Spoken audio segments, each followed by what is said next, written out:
This is your host and real estate coach, Rafael Cortez. You are listening to the REI Wholesaling Podcast, where every week I bring you the real-life case studies and strategies you need to level up your real estate wholesaling business.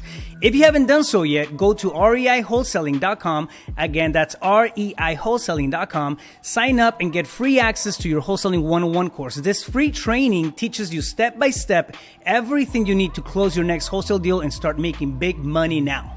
Fam, what's up? Mike Hambright with us today again. I had him on the CEO Pulse podcast a few weeks back. His story is incredible. This guy is a genius at everything that he does.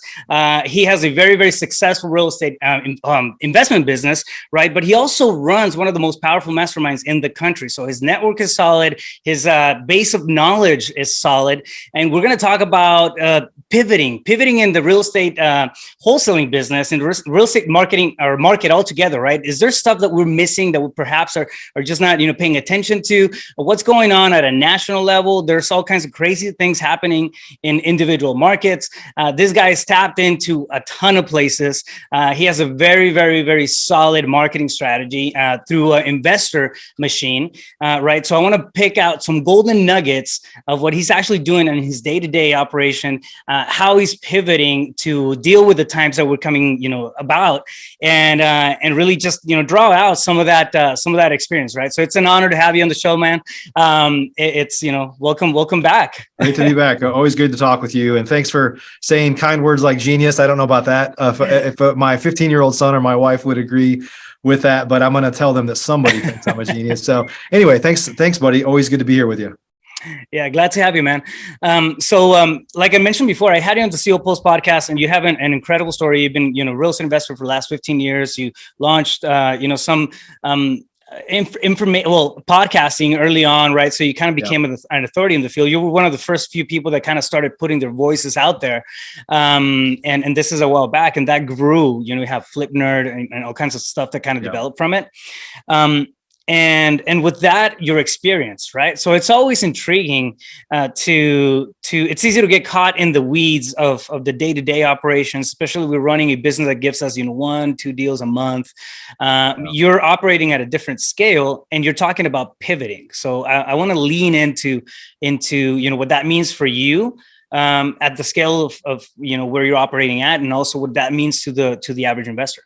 Yeah. And I deal with, I work with hundreds of I'll call professional investors, like pretty active investors. So I'm able to kind of, see what's working and what's not. And a lot of it is really mindset, right? I mean, there's no doubt that our cheese has moved, the market has kind of moved, right? But there's also no doubt that people still need housing. There's still people that are going through difficult situations, death, divorce, inheritance, problem rentals, all those things. Those things don't follow market cycles, and they're not going anywhere. Now, the market has definitely changed, right? But I think one of the things that I see a lot of, and having done this for a long time, I've seen a few cycles now, is that this is a great business. And despite interest rate increases and inventory that's kind of hard to come by and stuff these days, this is still a great industry, a great business to be a part of. And so there are some people that I see that had a business, but it got a little bit hard and they just moved on to something else. Like they literally left the industry. Right? Yeah.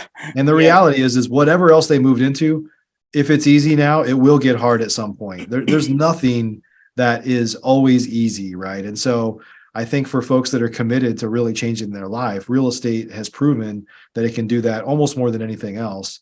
And maybe you need to supplement with something else while you're going through a change here, or maybe you just need to kind of scale your business and operate it like a real business and have, run a little more lean for a while and really focus on getting better right now so that as the market improves for us, that the opportunities for you are better than ever, right? So basically, the opportunity is still here. Yes, your cheese has gotten moved, but the opportunity to be successful and make money in real estate investing has not gone away. It's just going through a cycle, right? What's your take on pivoting? I mean, for example, we just did a recent pivot in my business, right? I'm in the Phoenix market, highly competitive. We were pulling deals. We were doing on average around 8 to 12. Then that dropped to between 6 and 8 deals, and then it dropped a little more to around 5 deals. We got to a point where I think we pulled 3 three deals at one point on, just leads in and getting deals locked and that stuff. But what we saw was a bottleneck on the dispo. They were not moving. So we had to do a pivot. We opened in different markets, and we're back on track, right? So now one of the markets that I mentioned before was we opened up in Indiana. We just did some research, looked at the cash buy ratios and all that stuff, and launched, right? We dropped the campaign in Indiana, and that was a couple of weeks ago, 3 weeks ago. We ended up getting properties in Gary and a couple of just cities that are not necessarily in Indianapolis, right? But got those assigned and whatnot. So the pivot worked, right? What's your take on that, and how should somebody go about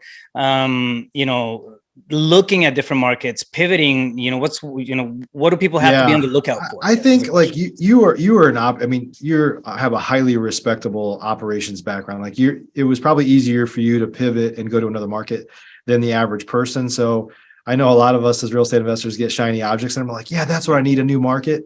And for a lot of people, that'll be difficult. I'm not saying people shouldn't do it, but I wouldn't say that, I don't want to have a whole segment on how that is the solution for everybody, because it's not. I mean, if you're struggling in your market operationally, going to another market is going to be even harder for you, because there's lots of operational problems that happen when you go into a far off land, right?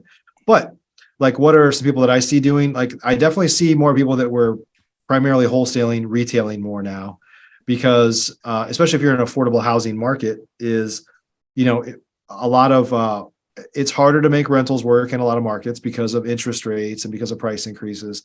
And a lot of people that were selling, whether they were selling to institutions or, money, the capital is just tightened up, right? So wholesaler, not that there's not still people that are buying from wholesalers, but it's dried up a little bit, right? But the retail market, especially if you're in an affordable market, is still solid. So folks are saying, hey, I'm doing less volume now, so let me sell to the retail market. And generally they're making more, ideally at least double what you're making on a wholesale deal by retailing it. And it's more work, right? But they're just finding ways, if your deal volume has been cut in half, to still, net around the same amount by leaning into more of a retail strategy. So when you say retail, are you saying, for example, wholesalers coming in, taking on the properties, buying the properties with their own cash, and then putting them up on the market, right? Or not necessarily their own cash, but selling them into the retail market. So either fix and flipping or wholetailing or something like that, just to get it into that wholesale, that's a retail market, selling on the MLS most likely, because inventory is short there too, right? And there's always people that are first-time home buyers that, when I bought, don't get me wrong, housing is increasingly becoming less affordable in every market, right? But when my wife and I first bought our first house, which is probably 2005-ish, I'm gonna sound like an old man now, is I think we were paying like 6.5% for interest. Like it wasn't even a part of our consideration. We didn't really think about rates. We weren't in real estate investing at that time. We had corporate jobs, and we just it is what it is. It is what it is. Like we got married a year ago. We're ready to buy a house. Like, let's go. Yeah.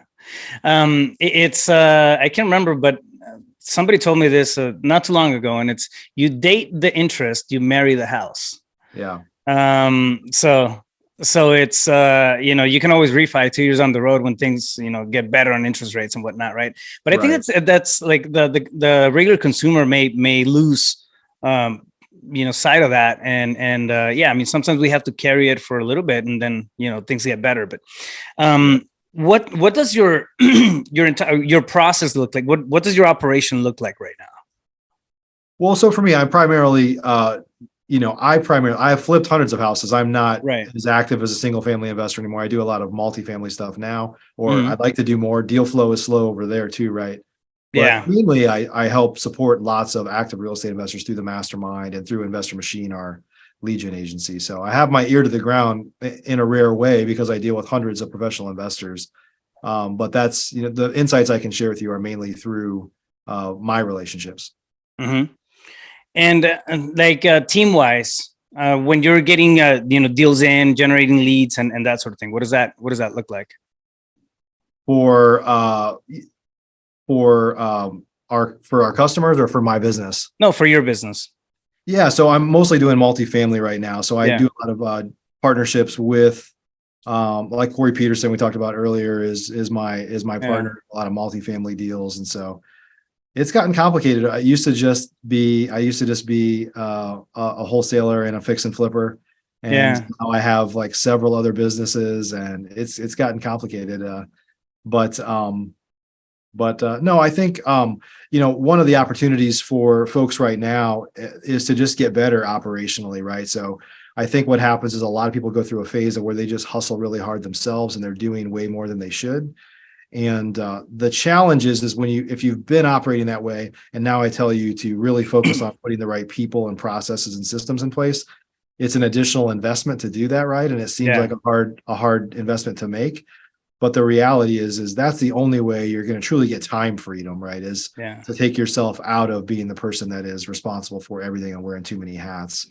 So you could use this opportunity in a changing market to really become a better operator, so that as things start to loosen up, and they will start to loosen up in some markets, people aren't even really feeling a lot of the strain yet. And if you're in like Midwestern markets or kind of some of the slower markets where they're just kind of plugging away, just like you went to Indianapolis, and it seems like an oasis for you coming from Phoenix, right? Conversations are completely different.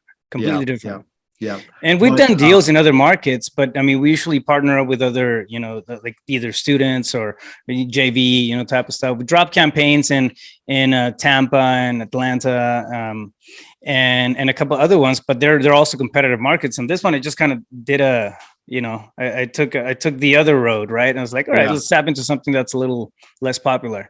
Everybody says their markets are like, oh, my market's so competitive. Like, cause I deal with hundreds of investors, and everybody says that, but you always know there's the Phoenixes of the world, the Dallases of the world, the ones that are like, well, you say that, but you haven't really been, in those markets before. Yeah, exactly.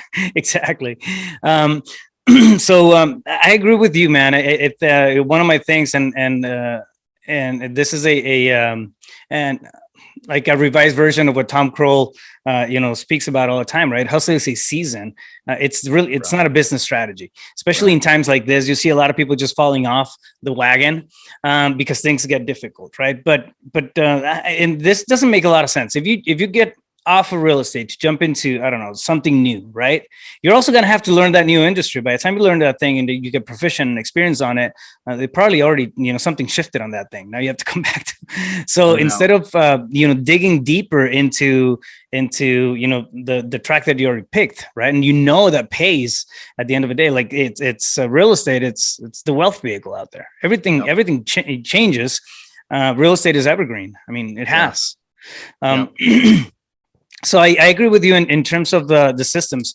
The way that I break down my process, I have 6 stages, and I'm very adamant about operating this way. And the one thing that I always say is that you don't have to have a team in place to wrap your head around the habits or the idea that you can operate like a business, right? You can be a solopreneur and still be methodical, be systematic when it comes to building your business, your company, because that's really what gets you the ability to plug people into the process. For example, in my wholesale business, we run through 6 stages. The first one is sourcing, so sourcing the leads. Converting, it's pre-qualifying, the second one. Acquisitions is the third one. Dispo is the fourth one. And then I do measuring, which is KPIs, tracking dashboards and all that stuff to see what I'm actually doing, measure everything, grow it. And then improvement. So having an intentional improvement session after, on stage 6 of the deal is very, very important to us because we come in and then just do a little brainstorming session, a little breakdown of what happened, right? But those 6 stages really, feed on each other and allow me to plug people in different places. You can't just be an operator anymore for the sake of being an operator, right? Right. What's what are some of the? You have a massive marketing company, lead generation company. What's some of the stuff that you see working right now? I mean, we were talking about pivoting, right? So what does that look like? I think lead space. What's really important is to get a little technical here is for people to really be tracking. There's a couple things that we've had a wake up call too, right? Over for Investor Machine is what you're talking about over the past, 6-8 months is we've seen a pullback. People are pulling back in advertising. Some people leaving the industry or just trying to figure out what's going on. Is that a lot of real estate investors honestly don't know their numbers that well. And some of the numbers that they look at and they feel like they do know are not the important numbers. And so and I'll, at the risk of hurting somebody's feelings, cost per lead doesn't matter, right? And the problem is that a lot of real estate investors define what a lead is differently in the first place. So it's kind of complicated, right? So I think what investors should really be looking at, and I'm going to beat this drum for a long time now, is most other industries that are advertising look at ROAS, return on ad spend. And so what you really need to look is how much profit you made on the deal. So what we know from talking with hundreds of our customers and being operators ourselves, my partner, Jason Lewis at Investor Machine is definitely one of the, more successful wholesalers across the country, is that return on ad spend, ROAS, from inbound marketing, so typically direct mail, pay-per-click, SEO, has around a 200 to 300% higher rate of return than outbound marketing, cold calling, texting, door knocking, things like that. So I'm not here to knock those things and say that you shouldn't do them, because there's a place for those. If you have more time than money, that might just be what you have to do. Yeah. But through outbound marketing, with inbound lead generation, so people are contacting you, means they probably went online and researched you, or they got a whole stack of postcards and they called you, and they're motivated, right? When you're texting or calling people, because it's generally cheaper to kind of pull those things off, people are pulling huge lists of anybody and everybody and hitting everybody. They're just it's a shotgun approach, right? So what happens is you're reaching people that might sell, but they're way earlier in the sales cycle. And then we all know that most real estate investors and really most entrepreneurs suck at follow-up. So they might give up before that even comes to the point of transacting. And you're also just reaching a person that's just way less qualified. Like, you didn't really do anything to vet them besides maybe, do they have equity in their house? Are they over a certain age or something like that? People are pulling really what I'll call broad lists. Yeah. So people that took the time to research you and contact you are just more motivated. So your conversions are going to be way higher. They're going to close faster because it's already kind of vetted. They vetted themselves out by even contacting you. And they're also lazy, so they're not going to go contact 20 people. It happens, right? They're like, I'm contacted 20 investors and I'm going to have you guys all bid against each other. Like, whenever people tell us that, we're like, well, we're not even going to come. Like, I'm not going to be the highest paid person. Like so we just say, not interested, right? But most sellers, despite the fact that we think that they're going to go get a ton of offers, most are going to get maybe a couple. And so the competition isn't as fierce as you might think it is sometimes. I know it happens, but for the most part, they just want to get an offer or two. And sometimes they make an attempt to get a second offer, a third offer. And that investor, says the old, I'll call you back in a couple of days with my offer, which is ridiculous. So sometimes basically my point in all this is inbound lead generation, direct mail, pay-per-click, SEO type leads are generally just a higher profit deal. So you can't look at cost per lead, because it's going to look like an outbound texting lead or a cold calling lead has a really cheap cost per lead that's unbeatable. But if you look at the return on ad spend at the end, how much profit that you make on the deals from that, you'll see that your ROAS is not as high on those types of leads. Do you know what the ROAS tends to be on that type of lead, as opposed to that 200 from inbound? My point is if you're making, let's just say, this is going to, everybody's return, everybody's margins are different in every market, right? From Phoenix to Des Moines, Iowa, right? Is if you're primarily cold calling and texting and generating leads that way, and let's just say you're making 10 grand on your average deal, your return on direct mail marketing and pay-per-click marketing, SEO, things like that, might, on the same deal, same type of deal, might be 20 to 30,000. 20 to 30K. Yeah. I mean, a higher quality lead, right? Higher quality lead. More motivated. Cycle time's way shorter, because if they're calling you, they're more motivated than somebody you interrupted at dinner to see if they might be interested in selling their house. Yeah, 100%. Hasn't really thought about it, but maybe they will think about it, right? Yeah, it's one of the, our evergreen, right, is cold calling. We've done cold calling for years, and it's just something that we got really good at. But we do see the legwork in it. There's a lot more legwork. I mean, essentially, what you're doing, you're switching that time for money, right? The speedness of things is I mean, it's a big difference. Right. In terms of when they reach out to you, how soon you get somebody out there. You can turn on ads and start getting leads. In a way, it's going to cost you, right? But again, you have that higher quality lead that you don't necessarily have to pre-qualify because they do so themselves. Yeah, they're generally better qualified for sure. Yeah. Yep. Is there any, do you see that, like that, for example, that strategy working better in bigger markets, smaller markets?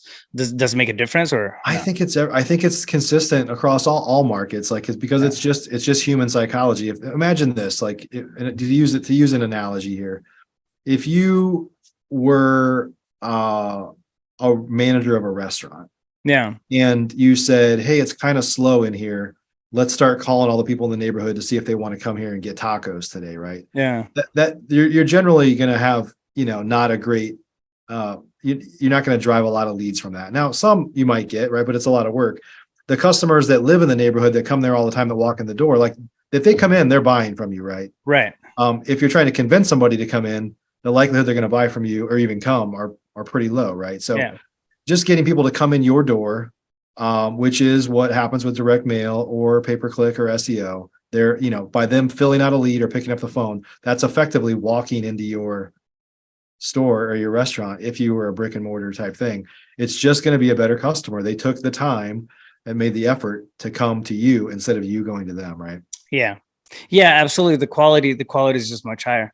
Do you find it like, one of the things that we came across was, I mean, we had a lot of struggles with changing algorithms when it came to PPC, that sort of thing. We were doing direct mail at one point, and then we just pulled back from that. The response just, we saw a challenge. And again, my market is Phoenix, right? So it's competitive to start off with. But do you guys see a big challenge in terms of keeping up with the algorithms and that sort of stuff? So I'm definitely not the pay-per-click expert, but I hear all these things. Like, things are constantly changing, and this is why, for the beauty of what you do with your group and stuff is really teaching people how to scale their business. And so to make you're just generally not going to have a robust business that relies on one lead channel, because things are going to change. The TCPA compliance stuff, problems with Google's algorithm, like, who knows what's going on with Facebook, like, stuff just shuts down, or there's things that are out of your control, right? There is one thing that I love about direct mail is it's just tried and true and been around forever. And there's not a lot of, there's innovation with what we do with data and how we target people, for sure. We're doing things that nobody else is doing. But in terms of its consistency of being reliable to deliver a message, it's about the most reliable. Hard to believe that the U.S. government is involved in anything that has the word reliable involved, but it is one of the more reliable things that are kind of tried and true, right? Yeah. So I think my point in saying a few of these things is that you really need to scale your business to a point to where you can afford to do several channels, because things change out of nowhere. Something's going to work one day and it doesn't work the next, or it doesn't work as well, or there's just weird trends that you can't control. It's like, if you're doing a lot of different channels, you're going to see, hey, my year to date, my pay-per-click is working well, but last month sucked. But we've got a really good deal this month that makes it all worth it, right? And so there's just this cyclical up and down of stuff that works sometimes and doesn't work. And mail's the same thing. Like, sometimes there's more noise around the holidays. There's all sorts of flyers going around political periods. There's all sorts of, especially if you're in like a political hotbed, there's all sorts of other noise going on, right? And it's a lot of things that are hard to control, but that's the beauty of having, it's kind of like I'm going to sound like an old man saying stuff like this, but at the circus, the guy that's like spinning plates, right, is like, you just have to keep all those plates spinning. Sometimes a couple of them start to wobble. Sometimes a couple of them drop. But overall, if you keep them spinning, the show's going on, right? Oh yeah. And going back to the systems portion of it, I mean, you have to be aware of what's going on, at every stage. But I see one of the biggest things that I see people just kind of dropping the ball on is things get tough, and like you said earlier, they'll pull back on marketing. Pulling back on marketing breaks everything else. Like that's the faucet, right? Like, that's the flow of your business. So there has to be consistency in the marketing for things to just, be consistent throughout, and No doubt. and really give you the ability to systemize your process. Like it can't work otherwise. What happens is a lot of people that cut their marketing, and I'm not saying like people just need to get better at evaluating the marketing in the first place, right? To know whether it's working, so that a bunch of time doesn't go by and you just like make this quick judgment of like, kill that. It's not working. Like you don't really, if you're not tracking it very well, you could have found out earlier what's going on. So sometimes people say it's not working, and there's a big asterisk next to that as to like, is it really not working, or is there some other problem going on, right? But the main thing I want to say is, with inconsistent marketing, what happens is people are lured into, I'm just going to cut this because it's not working. And then you'll find out that you made too quick of a judgment, and it doesn't really impact you now. It impacts you in the months and even years ahead with leads, because if you're good at follow-up, I just told a story the other day, which some people have heard me say before, about my longest follow-up deal was 54 months after we generated the lead. We just followed up with them every month through automation and VAs calling and stuff like that. And then eventually we got the deal.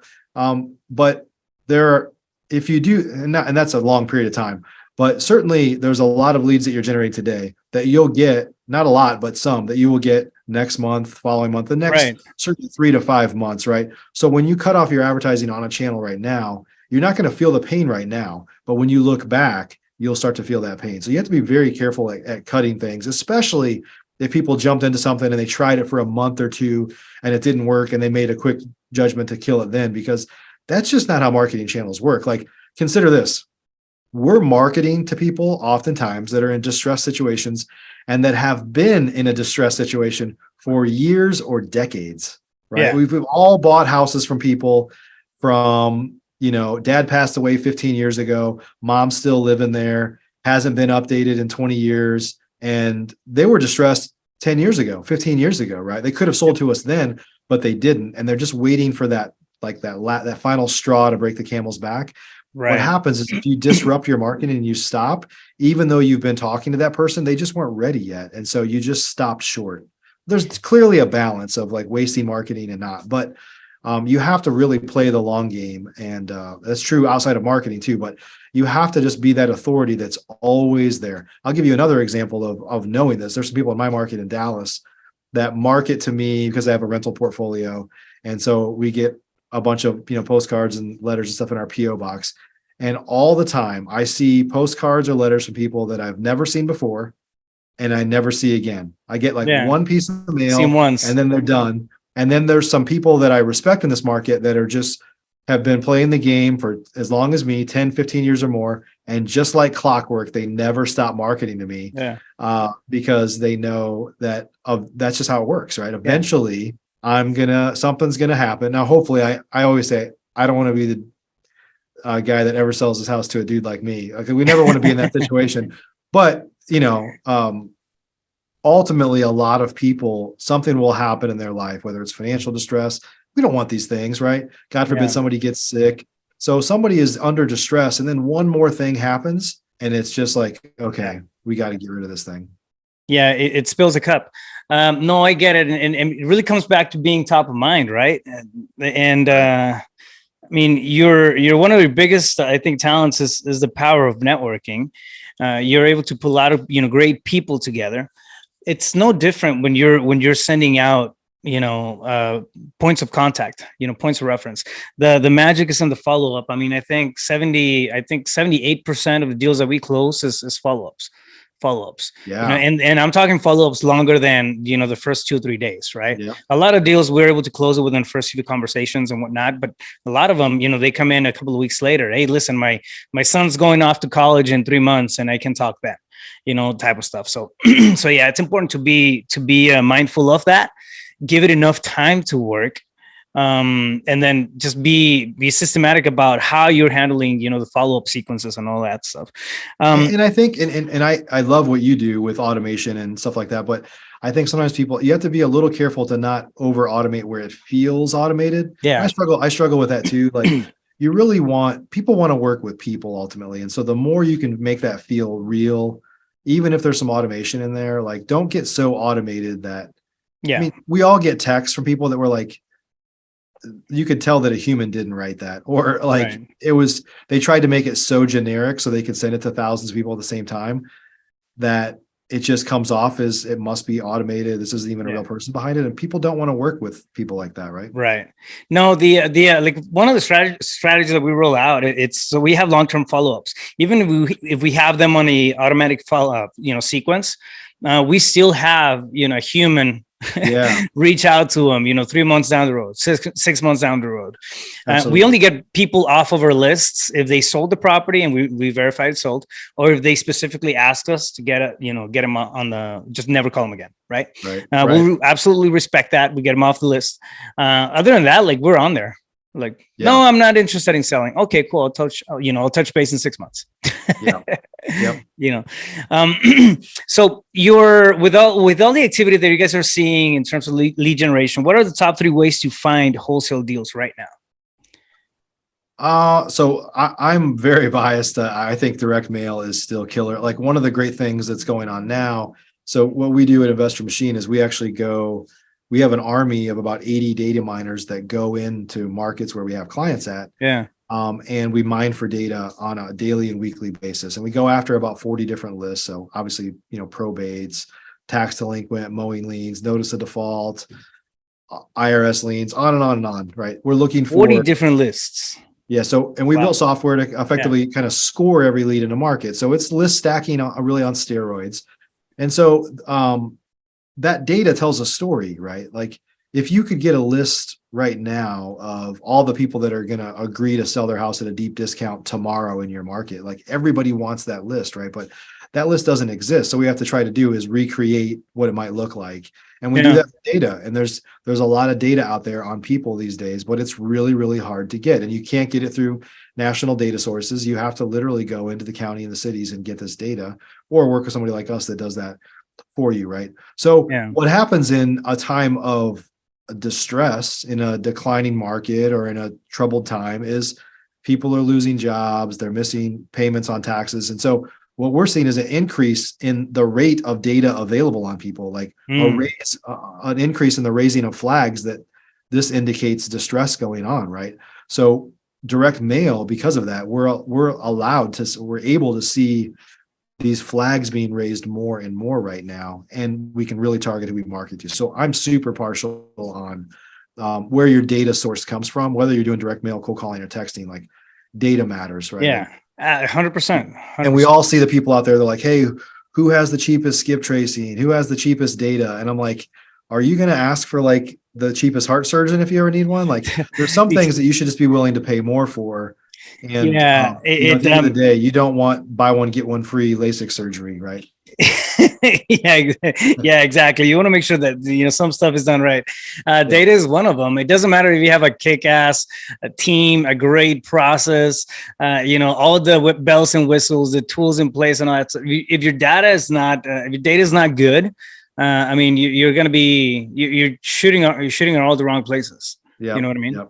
So yeah, it's very, very important.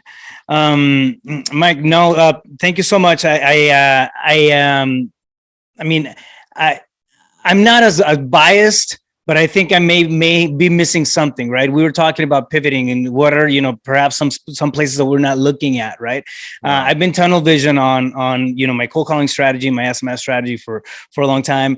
Maybe I need to pivot on some of that stuff and then go revisit, direct mail and some of the other stuff that I tried in the past. Well, and I'm not here to knock other channels, right? So I think that they're all important, but the important thing is, I think it's a matter of awareness. I mean, sometimes we just forget, right? We forget to go back to the stuff that at one point was working. And people don't give it a good shake. So there's this Abraham Lincoln quote, and I think it's like, whatever you are, be a good one. Yeah. And it's like, whatever you do, become excellent at it. If you're going to be excellent at cold calling, that's great. I know people that have set up call rooms and everything. They've got it really dialed in. They know how to track their KPIs. There's also people that send out some mail, or they try to cold call for a while, and they do it from a system that is less likely to get through with bad data. And in their mind, this doesn't work. And it's like, did you really do it the right way? Right? Did you really stick with that long enough to have a good statistical measure that, yes, this didn't work. And for most channels, that honestly is probably 4 to 6 months. Like, really give this a try for an extended period of time, because just like everything, you learn, and most importantly, we learn what not to do. Like, I kept trying this and it didn't work. And then I realized, oh, my phone number has been flagged as a spam call. Well, okay. I mean, if you just tried that number and you never improved, like, you're never going to get good. But you have to just continually fail forward, try stuff that doesn't work, and not give up, so that ultimately you'll find a way for it to make it work. We all know people that are crushing it with cold calling. We all know people that are crushing it with SMS. We all know people that are crushing it with direct mail. We all know people that are crushing it in every area. And we also know a whole bunch of people that say those things don't work. Yeah. So who's right? The people that have taken the time to perfect it and get really good at it and keep pivoting, or the ones that tried it and gave up probably too early? Yeah. You got to give it enough time to work. Whatever you're doing, it's gonna pan out, right? I mean, some people get leads from, podcasting, and they're just really good at that, right? Like, that's how they generate their flow. Door knocking. I mean, I'm part of an actual, we're launching a different business model, still wholesaling, but we're leveraging a lot of the door knocking into that business model. And I mean, they're killing it. My experience is not really, on that particular business, it's in the systems. But the person I partner up with, they've been doing it for years. So they got really, really, really good at that. Right. Yep. And it's actually, it's one of those things that, it's almost like a means to an end, right? When we're starting off, like, okay, I'll door knock, until I get my first deal, and then I'll plug somebody else into whatever. Right. It's usually a train of thought, but they got really, really good at it. And it's an incredible strategy. Just, you got to know how to do it the right way. Right. So, that's right. Yeah, that's huge. Mike, thank you so much for being on the podcast again, and dropping golden nuggets. If somebody wants to get a hold of you, maybe find out more about Investor Fuel or Investor Machine and your events. I mean, you put up events throughout the year as well. Like, where's the best place to find you? Yeah, maybe you could put your links like right down below the video here to help folks find Investor Machine or Investor Fuel. Yeah, we can do that. I'm probably more active than I should be on Facebook. Spend too much time there. The Facebook. So the Facebook. That's probably the best place on social media to reach me, or the links down below that Rafael can add on there for Investor Fuel and Investor Machine. You can learn more about our services there. Beautiful. On Facebook, are you on as Mike Hambright, or? Yeah. Okay. Yep. Perfect. There you guys have it. I mean, it's everything works, right? If you give it enough time for things to operate. I think a lot of times that's where we drop the ball. We get impatient about things. We're in the business for 2 weeks, and we want to see all these checks come in with Lambos and all kinds of crazy stuff. But it's really, we have to dig in, into the trench work.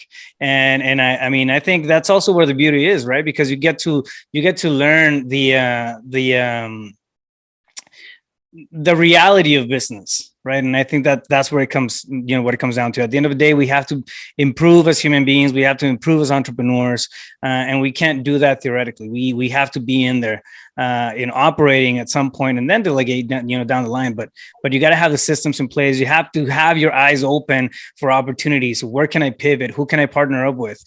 Who instead of how, right? Who can help me get there faster, as opposed to how can I figure everything out and do everything myself? Things move a lot faster when we think that way. I mean, that was a big game changer for me as well. So, with that being said, again, I want to thank you for being on the podcast.